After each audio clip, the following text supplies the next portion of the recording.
이사야서 6장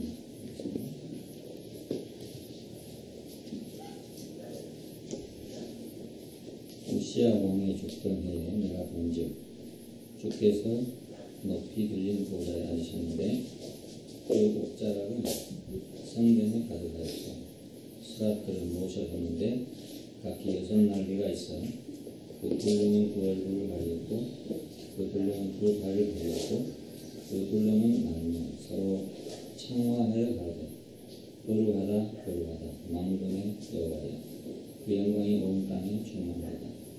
이같이 청하는 자의 소리로 인하여 문지방의 터가 요동하며 집의 연기가 충만한다. 그때 내가 말하되 바로다 나의 망하게 될 거다. 난 입술이 강한 사람이요 입술이 부정한 백성중에 거하면서 만군의 여호와신 왕을 배웠습니다.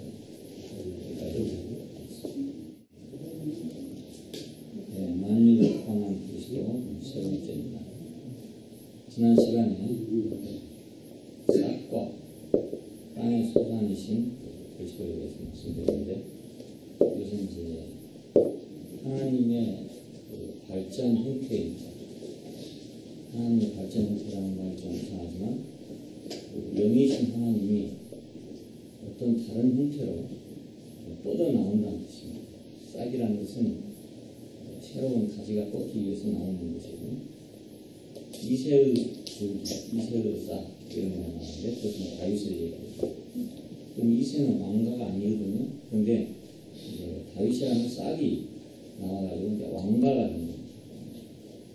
그러면 이새라는 나무에서 그냥 나무가 있으면 이새일 텐데 한 싹이 나왔기 때문에 그 왕가가 되죠.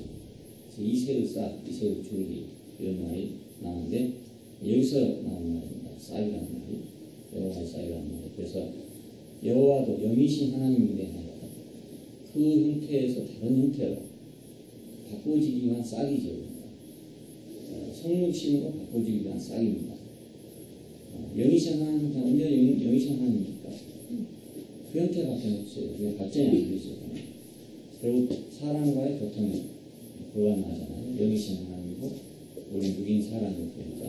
그래서 사람과의 교통, 사람과의 하나됨을 위해서 하나님은 새로운 형태로 싹을 냈다 그랬습니다.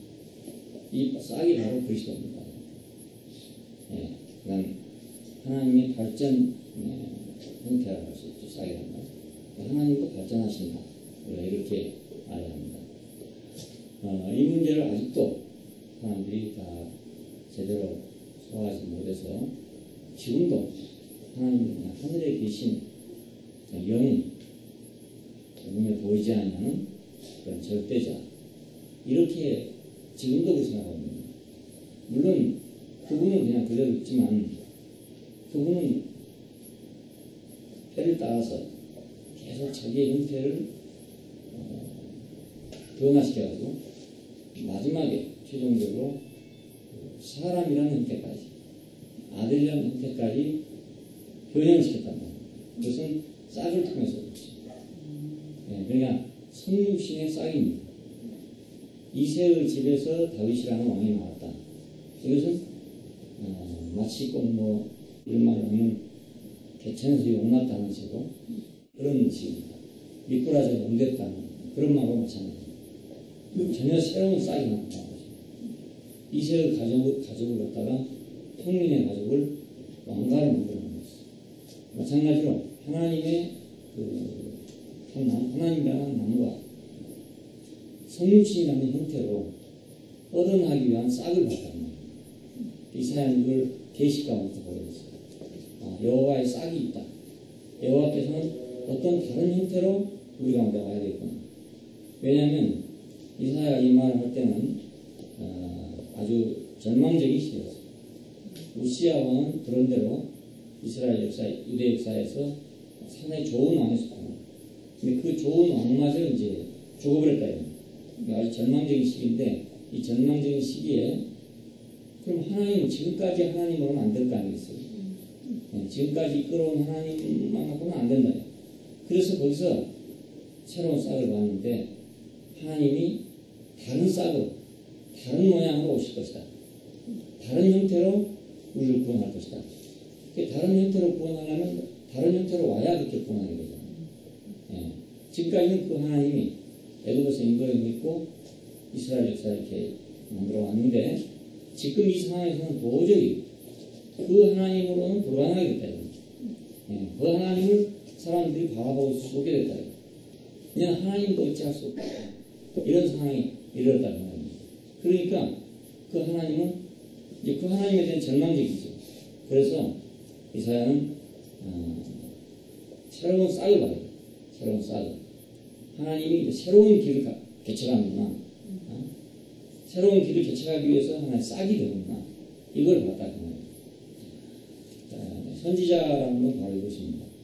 눈에 보이지 않는 것을 미리 보는 거죠. 싹을 보고 가지를 보는 사람이죠.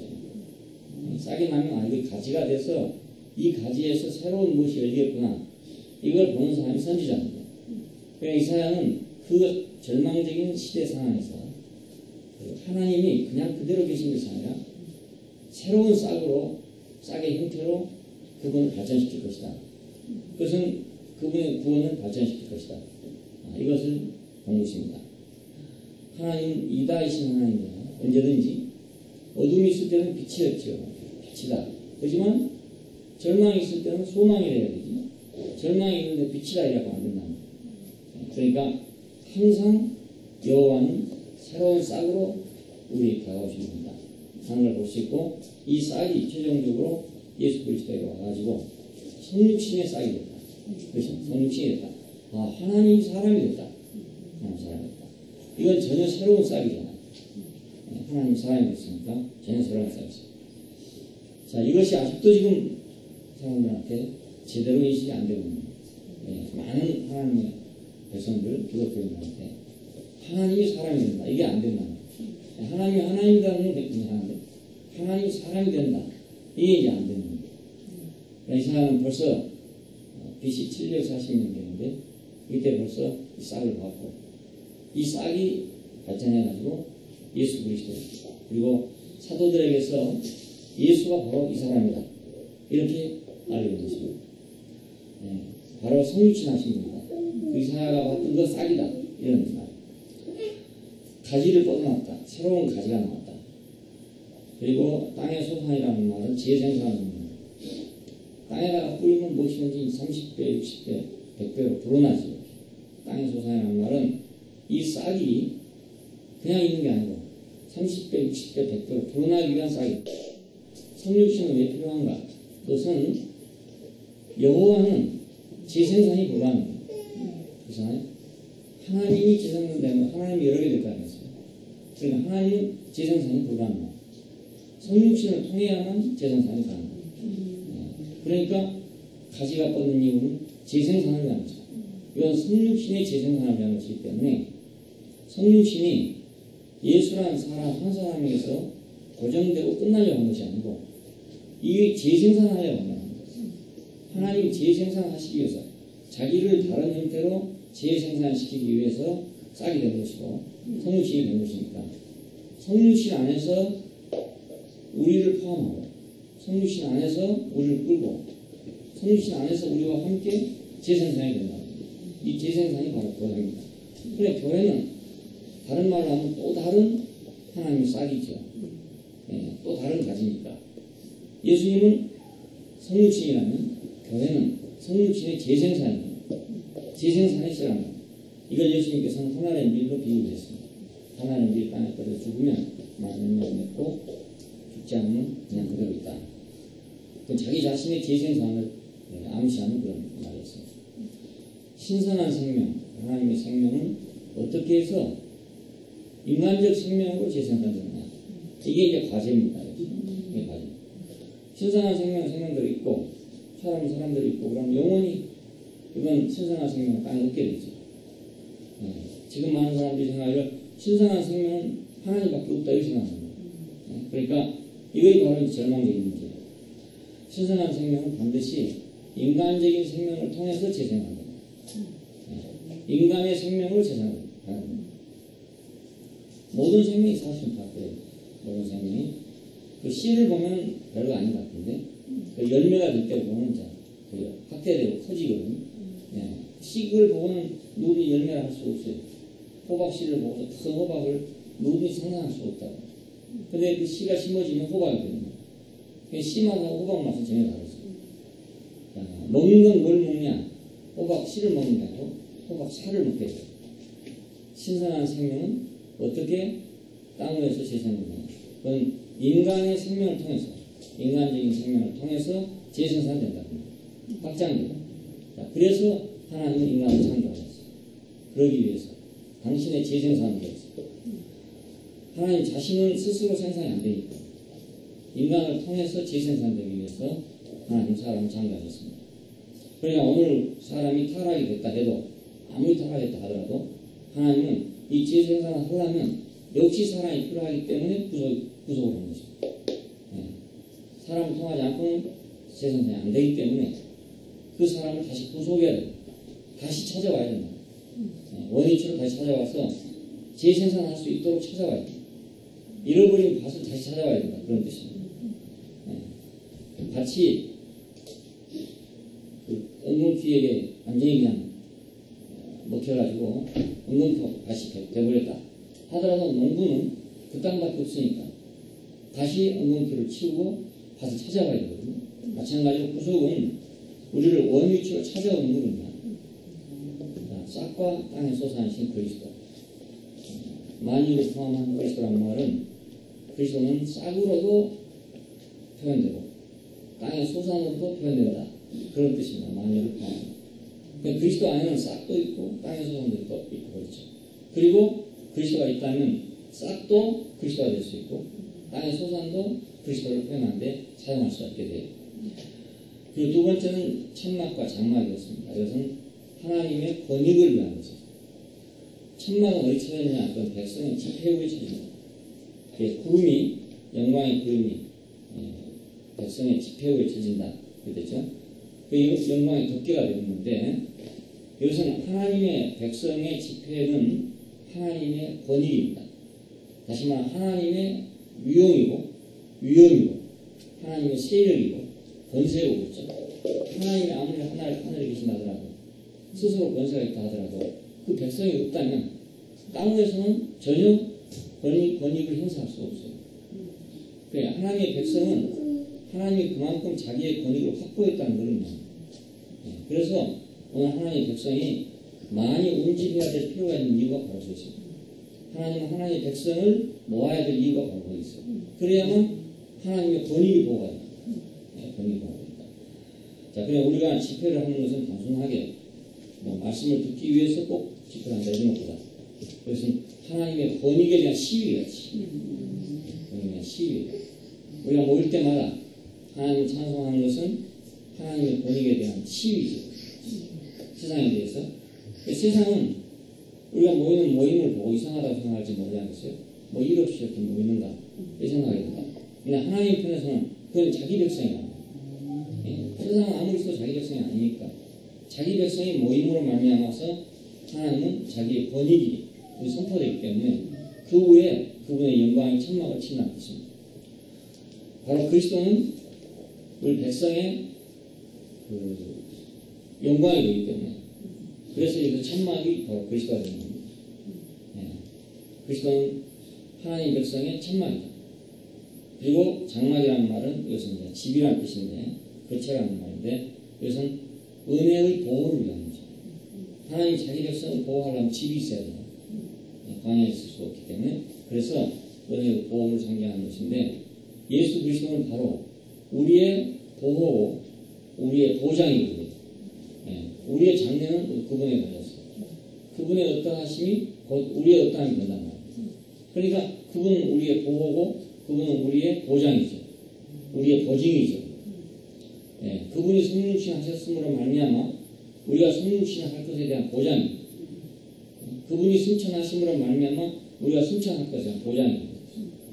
그분이 우리의 보장이고 보호입니다. 그래서 장막이라고 합니다.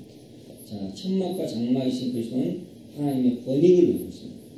그러니까 우리가 백성의 집회로 모인다는 것은 그 여호와의 총회, 어셈블리, 이것은 하나님의 그 권위에 대한 시위죠. 권위에 대한 시위. 우리가 국가에서 모두 군대가 나와가지고 막 사회를 하잖아요. 그렇잖아요. 우리 북한 그 뭐냐 뉴스 같은 데 보면 계속 그 인민군이 사회라는 거 있잖아요. 그건 북한이 지금 다 굶어 죽어도 우리 이만큼 건지하다 이걸 지금 보여주는 겁니다. 김정일의 권위는 이만큼 있다, 이만큼 확보되어 있다, 이것을 전 세계에 과시하고 있습니다. 그걸 보면 저 인간 아직도 건지하고 있구나, 이렇게 생각이 듭니다. 우리도 우리의 집회가 하나님의 권익을 옹호한다는 걸 생각합니다. 우리 집회가 단지 우리 자신을 위한 것만이 아니라는 걸 알 수 있죠. 이건 아주 신선한 것이고 중요한 문제다라는 것을 우리가 알아야 합니다. 집회에 올 때 우리가 무엇을 준비할 것인가? 하나님의 영광을 준비해야 합니다. 왜냐하면 그 영광이 시위니까. 거기 와가지고 모두 다 뭐 괴로운 얘기만 한다든지, 모두 다 뭐 안 된 얘기만 한다든지, 이러면 권익이 아니라 오히려 그것은 불행이 될 수밖에 없습니다. 사열 때 나온 군인들이 말이지, 뭐 배가 아프니, 머리가 아프니, 뭐, 이러 앉았으면 말이지. 그 무슨 그 시위가 되겠어요? 안 되잖아요. 천막과 장막이 신 것이다. 세 번째, 이사야는 이제 우시야 왕의 죽던 해에 내가 본즉 주께서 높이 들린 보호자를 앉으셨는데, 여기 주는 누구냐? 이것은 바로 사도들이 해석하기를 예수 그리스도다 이렇게 생각합니다. 이 주를. 이 주라는 말은 구약 성경에서 전부 여호와를 나타나요. 여호와에 대한 일반적인 호칭이 주고 받는 거예요. 그런데 그 요한복음에서 요한이 이것을 해석하기를 이것은 그리스도 예수를 가르치는 것이다, 이렇게 해석했어요. 주를 보았는데 높이 들린 보좌에 앉았고 그 옷자락은 성전에 가득하고 수납들을 모셔서서 걸어가다 하고 찬양하더라 이랬습니다. 이런 광경을 보게 됐어요. 여기서 이제 우리는 성전에 가득한 옷자락을 보게 됩니다. 이것은 하나님의 나타나심을 의미합니다. 하나님은 어떻게 나타나시는가? 옷자락을 통해 나타난다 이 말인데, 옷자락은 무엇인가? 그것은 그 사람의 신분, 그 사람의 인격, 그 사람의 리더, 그것을 상징하는 것이 옷자락입니다. 우리나라에도 옛날에 이제 상반 계급이 있었잖아요. 그래서 계급대로 옷을 입었어요. 임금님은 제일 화려하고 긴 옷을 입고, 그 다음에 대신들은 그 다음 입고, 소위 선비들은 또 그 다음 두루마기를 입고, 일반 이제 뭐 중인들, 상공을 종사하는 사람들은 두루마기를 입어도 짧은 두루마기죠. 물론 모자도 짧지만, 그리고 이제 뭐 일이나 하고 머슴이나 살고 그런 사람들은 두루마기라는 게 없어요. 없고 아예 바지 저고리 뿐이니까. 이렇게 해서 그걸 보면 신부니까 그러나 싶습니다. 일하는 사람이 두루마기 입고 일하겠어요. 그러니까 일하는 사람한테는 두루마기나 이런 게 없었죠. 그냥 바지 저고리만 입고 있었죠.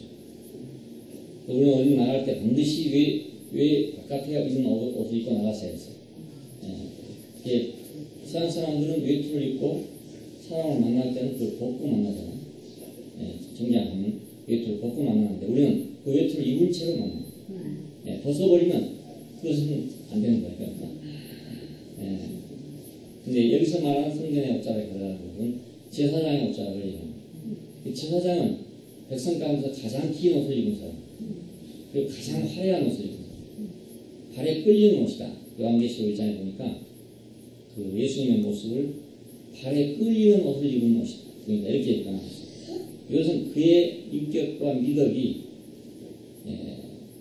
아주 아름답고 발에 끌리도록 넘치고 있다 이런 뜻입니다. 아론의 수염이 옷깃에 흘러 그렇잖아요. 풀무늬 이슬이 내린 것 같다 한 것처럼 쫙 내려있는 드레스를 왜 그렇게 길게 입는가 잘 안 보네요. 어느 결혼식장에 갔는데 신부가 드레스를 안 입고 이제 짧은 옷을 입었더라고요. 좀 이상해. 그게. 보통 때는 좋은데 결혼식장에서 그래 입으니까 좀 뭔가 어울리지 않는 것 같은 기분이 드는 거예요. 드레스는 팔씨만 있으면 길어요. 그래서 막 늘어져가지고 뒤에서 막 끌고 가야 되지. 따릉따릉 해가지고. 그 어떤 아름다움 그것을 갖다가 전시하게 한 것입니다. 제사장의 옷을 그렇게 만들었어요. 왜 제사장의 옷을 이렇게 화려하고 아름답게 만들어놨냐? 그건 하나님을 섬기는 인격이 이렇게 아름답다는 것입니다. 하나님을 섬기는 것은 이렇게 아름다운 것이다. 그래서 제사장이 어디를 지나갈 때마다 사람들은 그 제사장의 옷을 보고 다 경배하는 만큼 그렇게 화려한 옷이에요.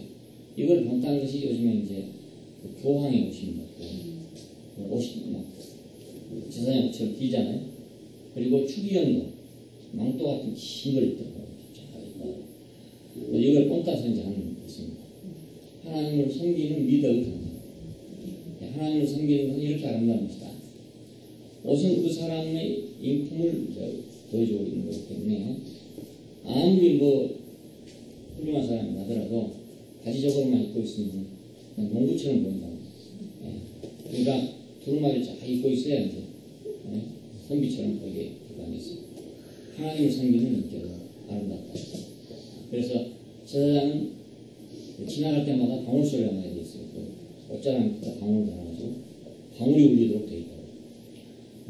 가장 화려한 그때 당시로서 가장 화려한 옷을 입은 사람이 제사장입니다. 하나님을 섬기는 것은 그렇게 아름다운 것이다. 왜냐? 사람은 원래 하나님을 섬기도록 지어졌기 때문에 하나님을 섬기는 것이 본분이잖아. 본분이기 때문에 그 본분을 이행하는 것은 아름다운 거다. 거기에 힘이 좋았더라. 그것은 하나님의 형상이 되기에 안 맞기 때문에 거기에 힘이 좋았다고 그랬어요. 그러면 이제 형상을 보고도 그렇게 아름다워 됐단 말은 그 형상은 자기를 표현하는 거잖아요. 자기를 표현하는 것은 자기를 섬기는 거죠. 그러니까 우리가 그분의 형상이 된다는 것은 우리가 그분을 섬기는 거야. 그분을 위하는 거죠. 왜냐하면 우리가 그 형상이 돼주는 거니까. 내가 그분의 형상이 되는 거다. 성전에 가득한 옷자락을 봤습니다.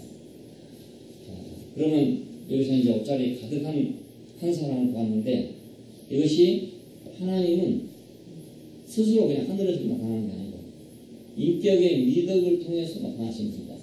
그 말입니다. 인격의 미덕으로 나타나십니다.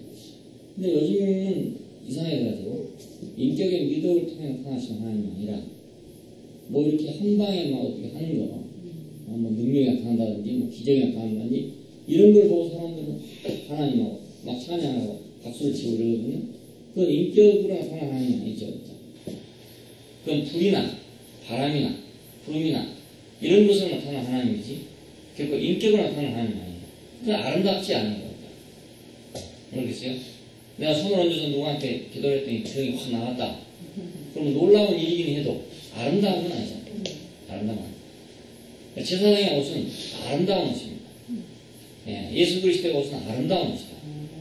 인격의 옷이니까. 그래서 하나님의 인격은 성품은 말이죠.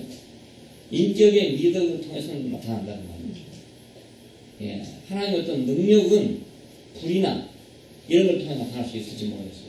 하지만 그분의 성품은 인격의 미덕을 통해 나타나게 됩니다. 불로 나타날 수 없어요. 불로만 나타난다면 하나님은 대단히 성질이 급하다 이렇게밖에 안 될 거란 말이에요. 불같은 분이다 이렇게밖에 안 됩니다. 무섭다 뭐 이렇게밖에 안 된다. 그러니까 그분이 은혜롭고 자비롭고 사랑스럽고 이런 분이라고 하는 걸 드러내려면 인격이 있어야 되지. 이 우주 안에 어떤 것으로도 그걸 표현할 수가 없어요. 구름으로도 바람으로도 번개로도 어떤 것으로도 그의 아름다움을 표현할 수는 없어요.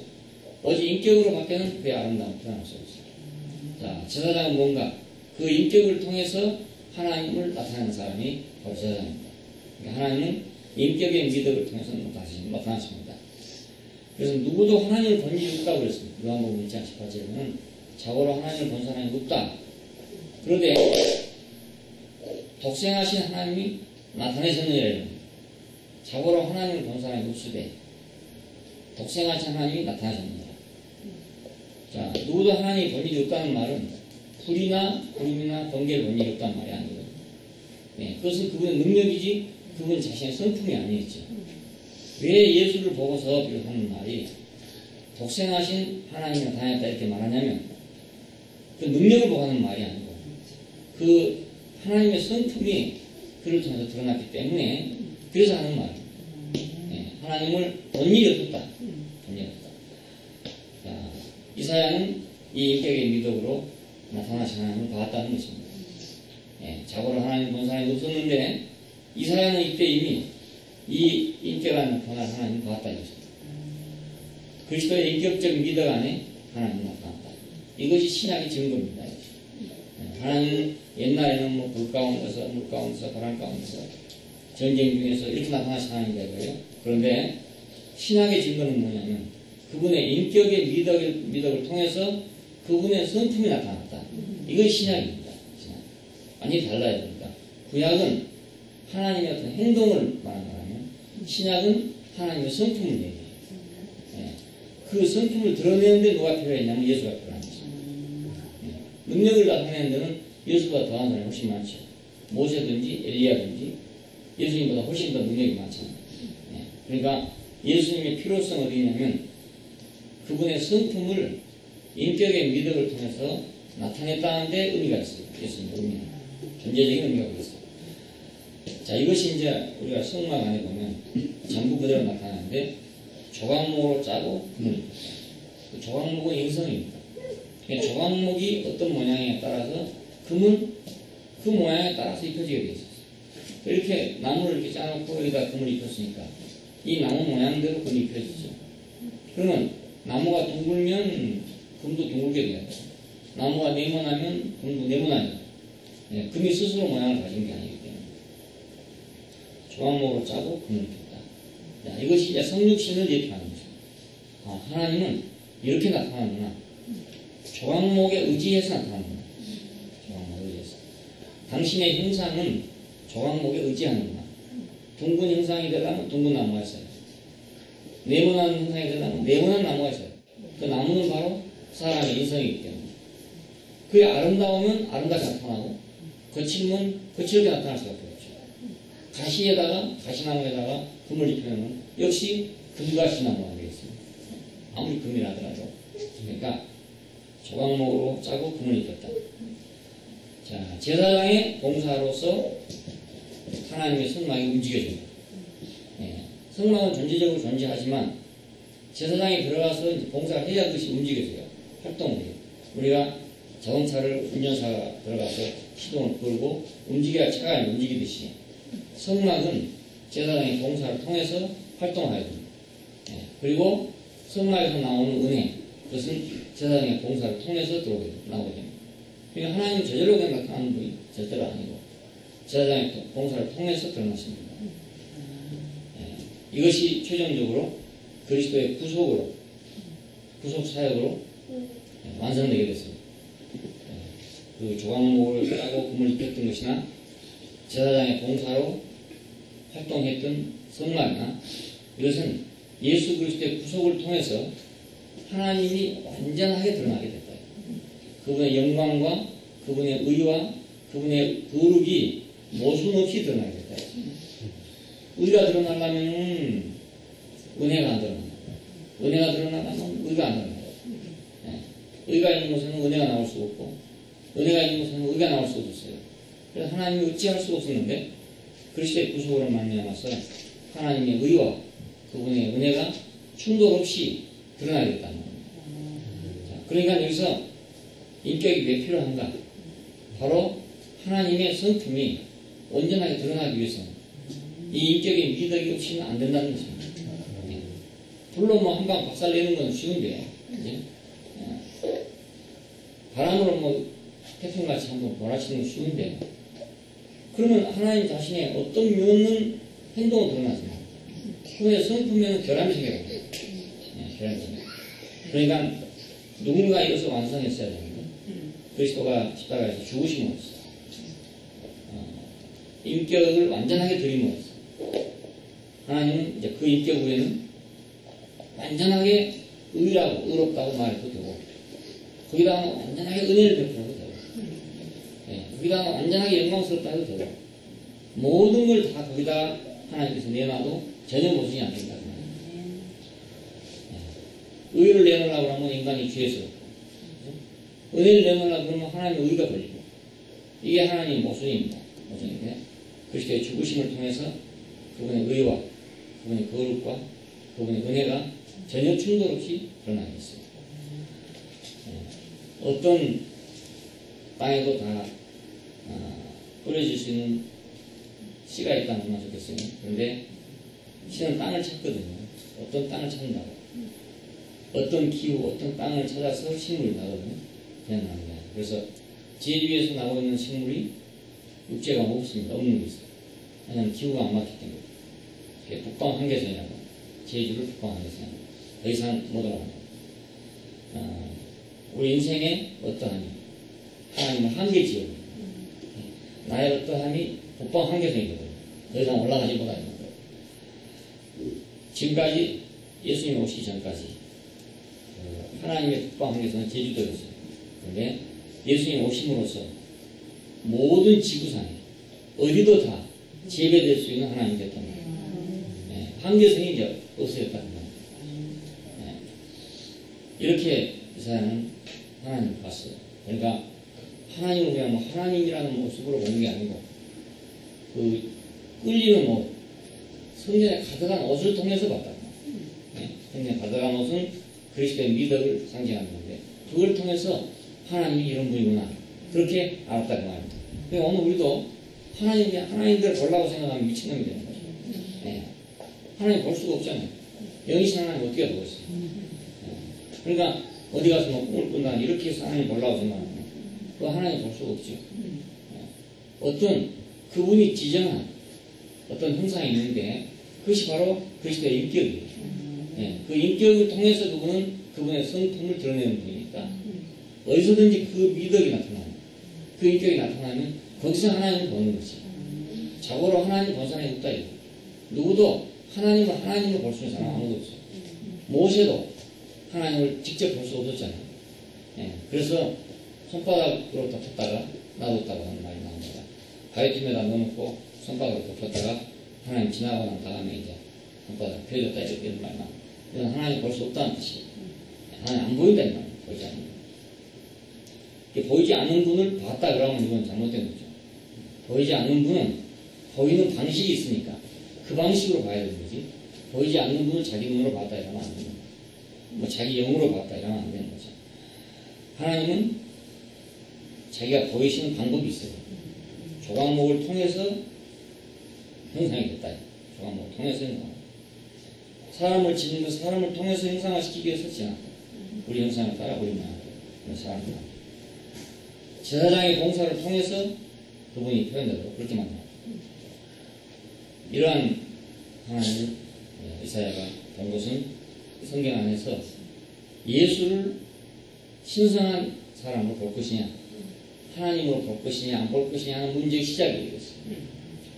그래서 여기에 충실하다면 예수를 보고도 그냥 하나님을 봤다 이렇게 할 수 있는 거고 이걸 이해하지 못하면 예수를 보고 하나님을 봤다는 말은 도저히 안 되는 거야. 종교적으로 불가능한 거야. 어떻게 사람을 보고 하나님을 봤다 했느냐. 그래서 지금 두 가지로 갈라져 있죠. 예수는 신이다. 신인데 잠시 우리를 보게 하기 위해서 그냥 사람을 보였을 뿐이지 사람은 아니다. 이런 파가 하나 있고 한쪽에서는 아니다. 그건 신이 아니고 아주 사람이다. 이런 사람들이 있어요. 두 파로 갈라져 있습니다. 지금도 갈라져 있어요. 예수님 당시에도 갈라져 있어요. 지금도 갈라져 있어요.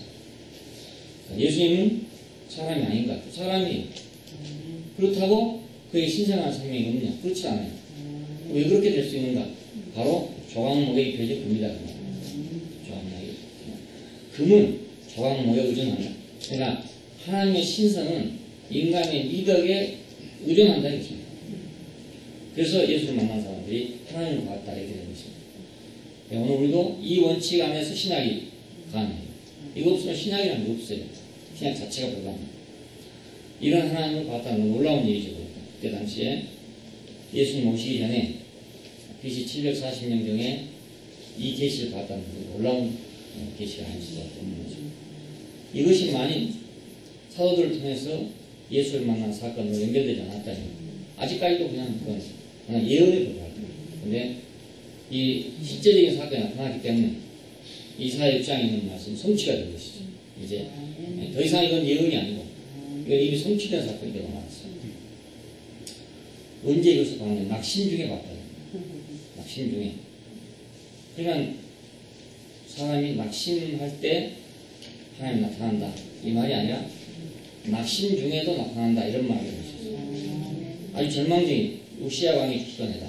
이건 이스라엘 역사에서 절망적인 시대. 하나님도 어찌할 수 없다. 이런 지금 이사야 7장 넘어가면 하나님도 어찌할 수 없다. 이 상황에서 지금 완전히 포위가 돼가지고 예루살렘이 포위돼가지고 지금 목을 조르고 있는 형편에서 그것이 하루 이틀이 아니고 3년이 걸릴 동안 포위를 했어요.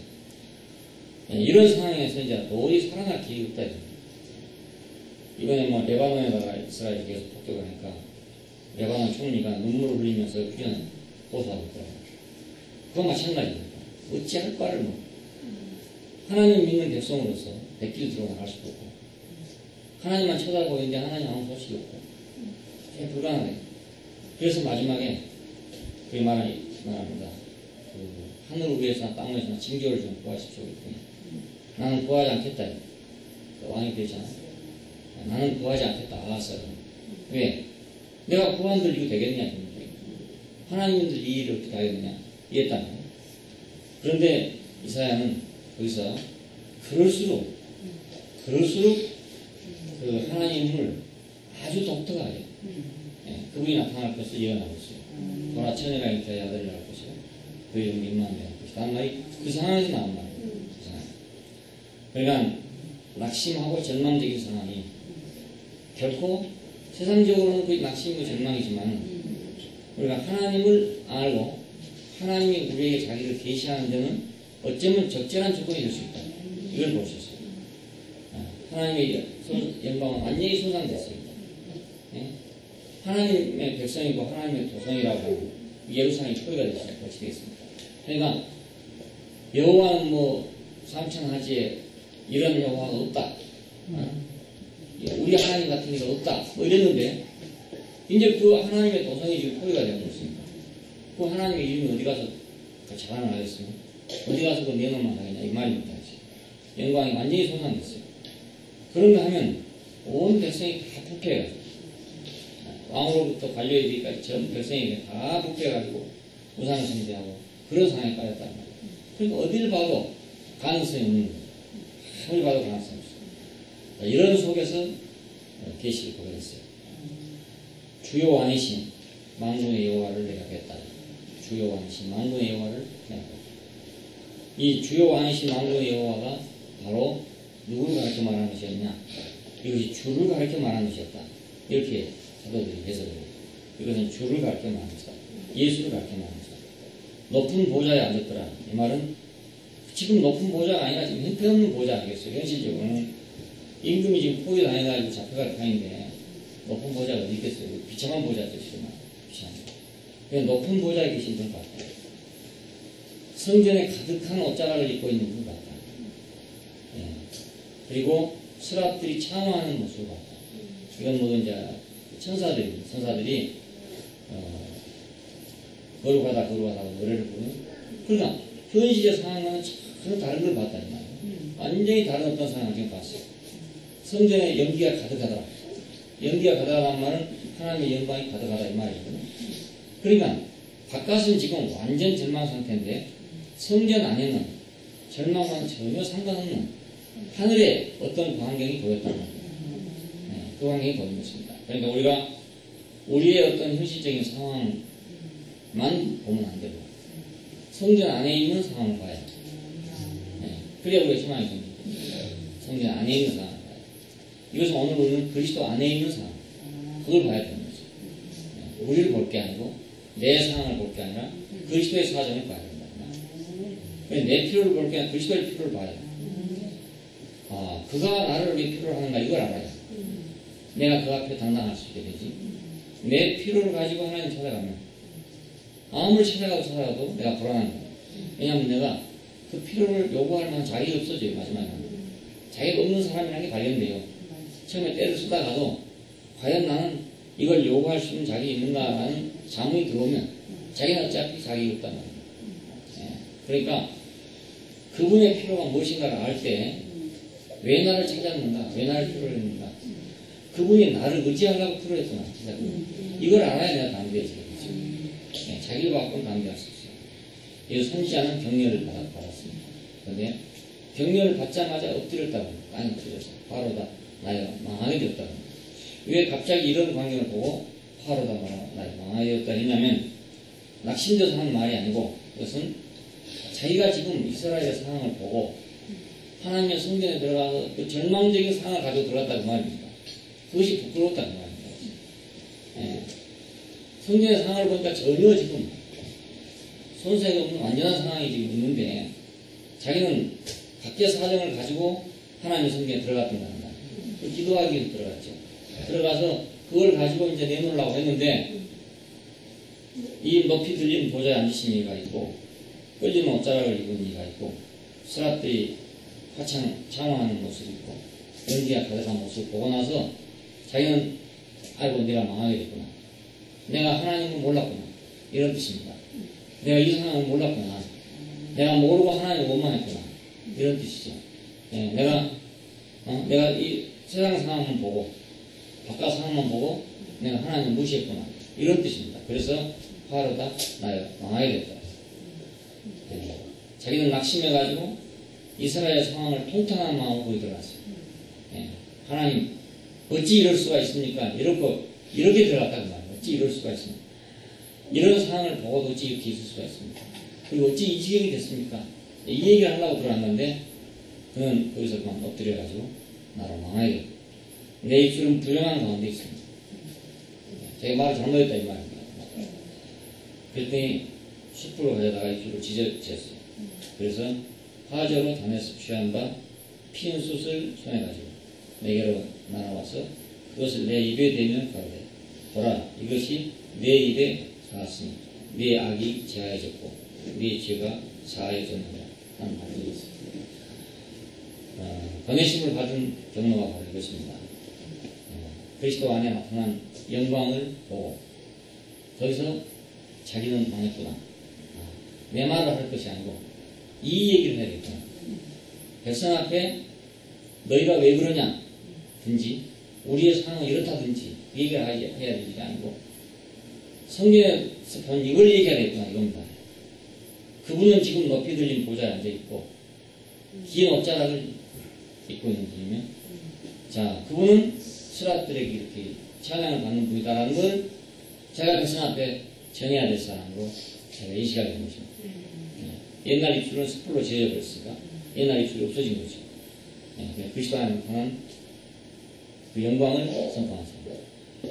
사도들을 보면 이제 그렇잖아요. 당시 예수님은 십자가에 죽었습니다. 자, 유태 종교와 빌라도가 세상과 종교가 합해서 예수를 십자가에 죽였어요. 그때 그 상황은 완전히 절망적인 상황이죠. 우리가 볼 때 뭐 부활을 했다 이렇게 말하지만 그것은 그 사람들이 보인 것이 불과하고 온 세상에 볼 때는 예수라는 사람이 뭐 와가지고 뭐 어쩌고 저쩌고 하더니 말이지. 십자가에다가 죽었다. 완전히 저건 이제 한 미친놈 하나 왔다 갔다 뭐 이런 식으로 또 이런 어수선하고 절망적인 상황에서 사도들에게 임한 것은 무엇인가? 그것은 바로 이사야가 봤던 이와 같은 것이 그들에게 임했기 때문에 이 상황을 세상 앞에 전달하는 거예요. 그래서 미친놈이라는 소리를 들은 것입니다. 십자가에 못 박힌 그 예수를 뭐가 좋다고 뭐가 잘났다고 그 사람은 하나님 아들이라고 전파하는 겁니다. 그래서 그 사람들은 세상으로부터 비난을 받게 됐어요. 바로 이사야도 그래서 이제 백성으로부터 비난을 받게 됩니다. 백성들은 지금 당장에 먹을 물이 없고 당장에 지금 군대가 필요하고 당장에 지금 필요한 일이 있는데 성경 안에서 본 얘기를 하고 있으면 그 백성들이 참겠냐 이겁니다. 기가 막히게 참겠어요. 그걸 희망이라고 듣고 있는 사람이 있겠냐 이겁니다. 그리고 분노하는 거예요. 사도들이 예수를 전했을 때 유태인들이 분노를 느낀 것도 그것이고 예수님 와서 하나님 나라의 복음을 전파할 때 분노를 느낀 것도 역시 그 때문에 그런 거예요. 지금 우리는 어떤 형편이냐? 우리는 지금 하나님 백성으로서 로마에 지금 속국이 돼가지고 조공을 갖추고 있는 그런 형편입니다. 하나님 나라가 뭐냐? 이래 된다는 겁니다. 그러니까 우리가 복음을 전하는 것은 결코 세상이 인정할 수 있는 어떤 것을 전하는 것이 아니고 세상이 전혀 모르는 것을 지금 전하고 있습니다. 전혀 모르는 성전 내부에 있는 일을 전하는 것이죠. 성전 내부에 있는 일.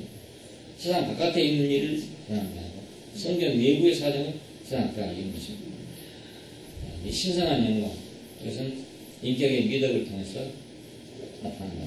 이 원칙은 이게 바로 신약의 원칙입니다. 그래서 복음서를 읽으면 그리스도의 인간적인 미덕에 중점을 두고 있어요.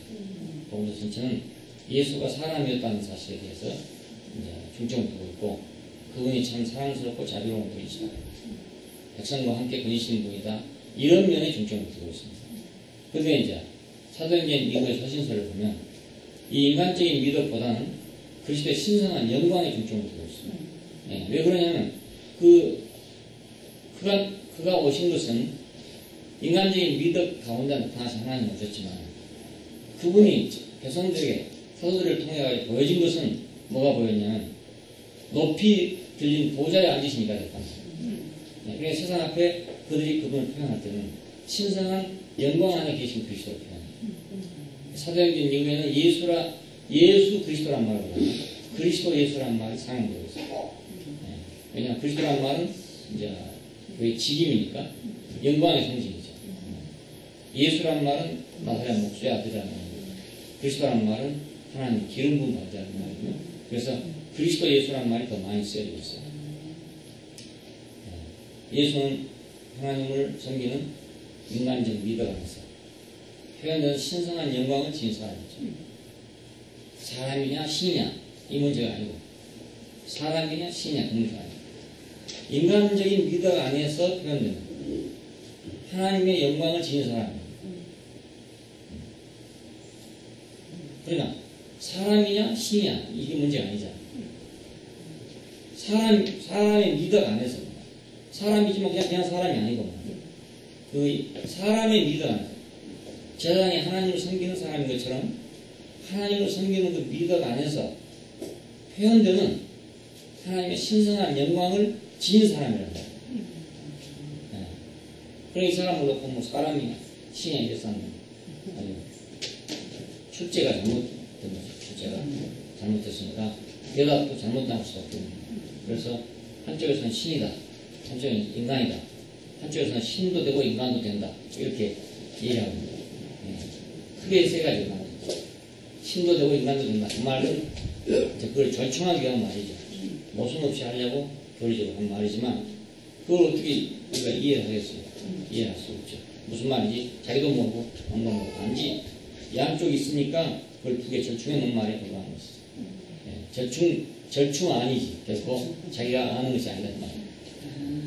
하나님을 섬기는 인간적인 미덕 안에서 표현되는 신성한 영광을 지닌 사람. 왜 그런가?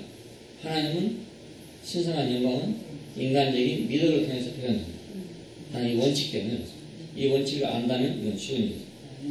복음서는 그분의 인간적인 미덕에 중점을 두고, 서신서는 그의 신성한 영광에 중점을 두고 하는 걸 하고 계십니다. 오늘 우리들의 삶은 어떻게 될지, 이사야가 그리스도를 위해서 보낸받은 것처럼 우리는 그리스도를 위해서 보낸받은 삶을 사는 것이 오늘 우리의 삶입니다. 이사야는 그래서 이제 뭐 마을의 전설에 가면은 톱으로 켜서 죽임을 당했다고 박해를 받아가지고, 왜냐하면 이랬으니까 그렇죠. 그 이스라엘의 상황 속에 성전의 상황을 전파하고 있으니까 이스라엘의 현상하고 관계없는 성전의 상황을 선포했습니다. 보라 처녀가 잉태해 아들을 낳을 것이고 그 이름을 임마누엘 할 것이라. 아니면 한 아기를 우리에게 주신 바 됩니다. 그 어깨는 정사를 누렸고 뭐 영존하신 아버지요 뭐 어쩌고 일어났으니까, 이건 전적으로 성전 안에 있는 사정을 얘기하는 것이 세상을 얘기하는 것이 아니라, 그래서 결국 미움을 받아가지고 죽임 당했어요. 오늘 우리는 이사야가 그리스도를 보고, 성전 안에 계신 그리스도를 보고 번영을 받았어. 자기가 그 그리스도를 말할 수밖에 없었던 것처럼 오늘 우리 역시 마찬가지로 교회 안에 계신 그리스도를 보고 그 그리스도를 말하지 않을 수 없는 사람으로 그 삶을 살아가는 거예요. 그걸 본 사람으로 있어요. 세상의 형편을 본 사람으로 아니고 바로 그 성전의 사정을 본 사람으로서 사는 거라. 성전의 사정을 본 사람. 높이 들린 분, 보좌에 높이 들린 분, 그 옷자락이 성경에 가득한 분, 스랍들이 모두 장황한 그분, 연기가 가득해진 그 성경의 광경, 이걸 보고 우리는 사는 거예요. 그걸 가지고 살고 그걸 말하고, 하나님의 영광은 인격의 미덕으로 표현하는 삶, 이게 우리의 삶입니다. 이것이 바로 하나님 사람의 생활입니다. 하나님 사람의 생활. 그래서 사람인데도 하나님 사람인데도 하나님 사람. 이사야의 삶은 바로 오늘 우리가 살아야 그런 삶이죠. 성경에 가득한 옷자락을 통해서 당신의 미덕이 드러납니다. 그 미덕을 통해서 만군의 여호와가 이 모습을 보고 있습니다. 주요 왕이신 만군의 여호와를 내가 봤다. 주요 왕이신 만군의 여호와를 봤다. 그 사실은 뭐 군대를 건드리는 그런 하나님 본 것이 아닌데 만군의 여호와를 뵀대요. 그러니까 성전의 사정이 결국은 세상을 지배하게 된다. 성전의 사정이 지배하게 된다. 세상은 늘 바꿔질 수 있지만 성전의 사정에 의해서 세상은 다시 구원될 수도 있고 다시 정복될 수도 있다 하는 것을 보여주고 있습니다. 기도하십시오. 감사하신 아버지 하나님, 우리의 사정이 어떠하든지 나의 사정이 어떠하든지 이것이 중요한 것이 아니라 주님 당신의 사정이 중요하고 당신의 형편이 중요하고 당신의 목표가 중요하고 당신의 계획이 중요하다는 사실 우리가 명확히 알게 되기로 합니다. 우리가 사는 것이 오직 이걸 위해서 이걸 건설함으로써 살아가는 삶이 되게 되기를 원합니다. 이사야가 절망적인 상황에서 성전 안에 있는 그리스도를 보고 그 그리스도를 살아내지 않을 수 없었던 것처럼 오늘 우리가 그리스도 안에 있는 영광을 보고 교회 안에 있는 사정을 보고 우리가 이것을 세상 속에 살아내지 않을 수 없는 사람 이렇게 살게 해주시기 원합니다. 주 예수님 이름으로 기도합니다.